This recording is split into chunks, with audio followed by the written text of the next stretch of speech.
when you made the Olympic team, it'd be in the 200 backstroke? I honestly gotta say, I never imagined it to be in the 200 backstroke. Like you said, I've always seen myself as more of a 100 swimmer, but over the past year, just with the different kind of training that I've incorporated into training, I've become more of a 200er. What kind of stroke? Can you give some specifics? A lot more 50s, working on that back half of speed, being able to just hold pace constantly, and then some like longer stuff, working on 150s and 200s just constantly in practice to make sure I can finish my races strong.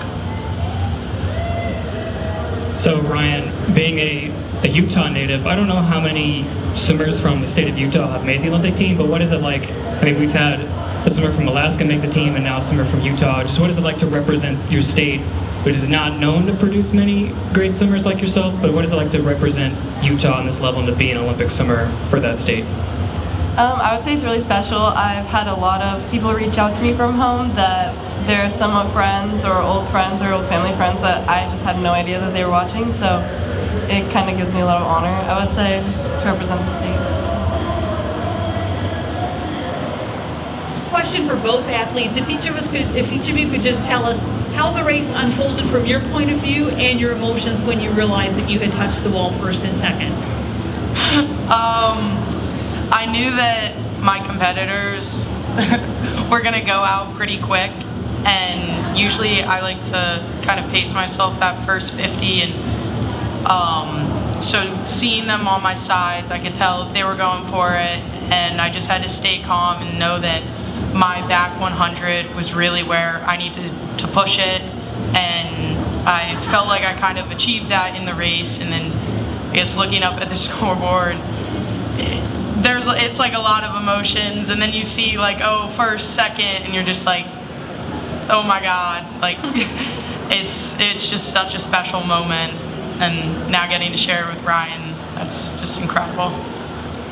I would say similar for me. I try to focus on myself a lot during the race. I was trying to keep up with Reagan for the first 100. I think we all kind of know that she likes to take it out, but over the course of this meet, I've just noticed that I swim better if I just have no expectations and I just focus on myself during the race and try not to look at the big, huge scoreboard right above all of us. So, but yeah, to see first and second for us is really exciting. I was a little surprised, but mostly excited.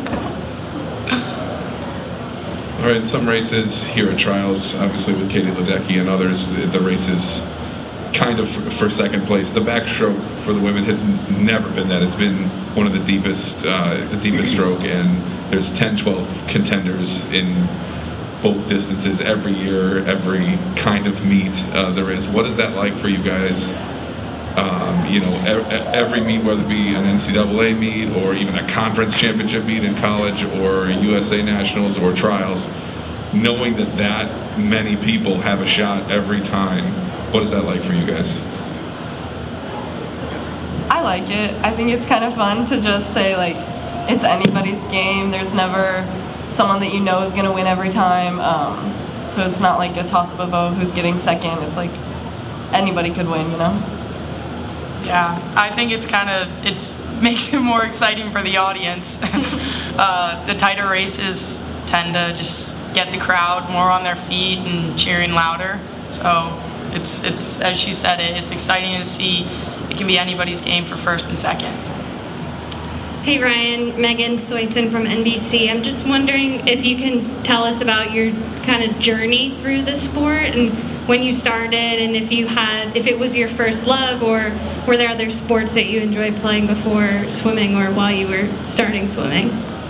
I started swimming when I think I was 4 or 5, just with country club. I have 3 older brothers and an older sister, and they all did it too, so we kind of just did it all together. I did a little bit of like power tumbling and cheer. I cheered in high school, which was really fun. But I think just ever since like 4th or 5th grade, I've said that I'm a swimmer and I really love swimming, so yeah. Rick Mace with the Washington Post. This is for Phoebe. Katie was recalling how she was your assigned buddy when you were in pre-K. Can you just walk us through that? Do you remember any of that? And what are some of your earliest recollections of your interactions with Katie? She was right. When we've grown up going to the same schools, and when I was around, I think it was kindergarten. Maybe she was in 5th grade, maybe a little bit older, but you get assigned kind of like a buddy, an older student that you kind of get to spend a day here and there with during the year. And I do remember spending a day with her. Neither of us, I think, had the knowledge of kind of where swimming was going to take us then. It was more just I was meeting somebody older than me, and then as she went on to 2012, it just like opened my mind up to, wow, maybe swimming can get me this far as well, kind of thing. So Phoebe, following up on that, has Katie been talking to you or texting you during this meet, encouraging you, saying anything to you? Yeah. Every time we pass, whether it be sometime in the warm down pool or over by the massage tables or something, she's always there saying good luck or great job. And I would say I'm doing the same, not only through just because we're an NCAP connection, but again, like she's known me since I was like 4 or 5 years old, so she's definitely been a big supporter through this whole meet. For both of you, there's so much tradition in the last 10, 15 years in the 100 and the 200 back with Natalie and Missy and Maya Dorado winning their gold medals. So what is it like to add to that tradition, to be a part of such a rich event in the United States?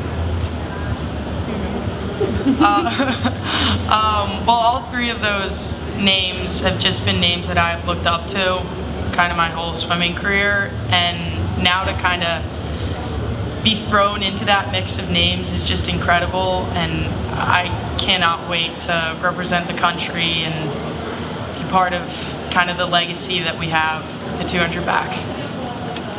I would have to say the same. It's really cool to see, like, I remember I met Missy Franklin at like a sectionals meet in maybe 2015 or something, and my friend thought it was so funny that I told her I was going to the Olympics.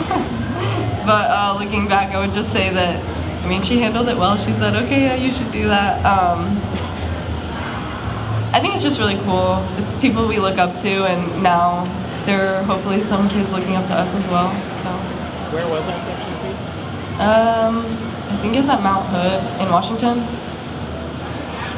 So if the Olympics, if we had not had a coronavirus pandemic, which would have been nice, if the Olympics had gone off as they were scheduled to last year, do you think you guys would have made the team? Do you think the pandemic helped you, the extra year of training? I think I would have been very hopeful. I'm not sure. I mean, no one knows what would have happened last year.